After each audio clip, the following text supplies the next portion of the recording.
મિત્રો આવી કડકડતી ઠંડીની અંદર જો કોઈ ઠંડી ઉડાડે એવું મળી જાય ને તો મોજ જ પડી જાય। પણ હું તો શું કરું યાર, મારા પતિ છે અમદાવાદ નોકરી ઉપર અને એ 6 મહિનાથી ઘરે પણ નથી આવતા। અને મિત્રો મારી વાજયંત્ર પેઢીમાંથી પણ હવે તો પાણી નીકળવા મળ્યું છે। મને બહુ જ ઈચ્છા થવા લાગી છે, હવે તો મને એક દિવસ રહેવાતું નથી। પણ મિત્રો કરું છું એવામાં મિત્રો વિચારો ચાલતા હતા અને મારા દિયર આર્મીની ટ્રેનિંગ પૂરી કરી અને ઘરે વેકેશન પર આવ્યા તો મિત્રો હું દિયરને જોઈને બહુ ખુશ થઈ ગઈ, કેમ કે મારા દિયર મારા માટે બહુ જ લાડકવાયા છે।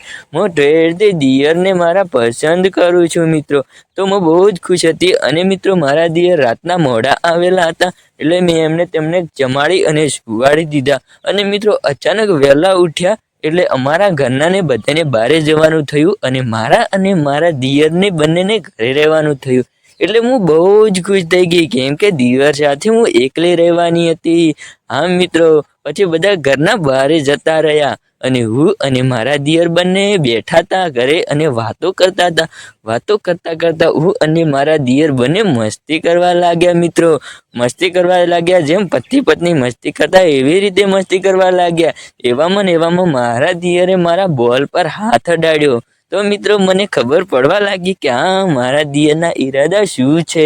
તો મિત્રો મેં મસ્તી ચાલુ જ રાખી।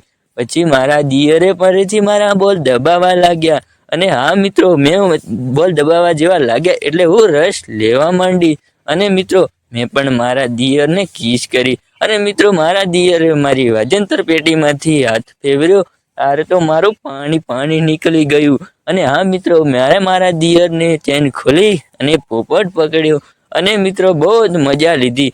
મારા દિયરે બરાબર ચીખી નાખી, મારા દિયરે મારા ભૂક્કા કાઢી નાખ્યા, આખી કડકડતી શિયાળાની ઠંડી ઉડાડી નાખી મિત્રો। મારા દિયરે જેટલા 6 મહિનાથી તરસતી હતી બધી તરસ પૂરી કરી અને મારા દિયર પણ ખુશ થઈ ગયા અને હું પણ ખુશ થઈ ગયો। તો બસ મિત્રો આવી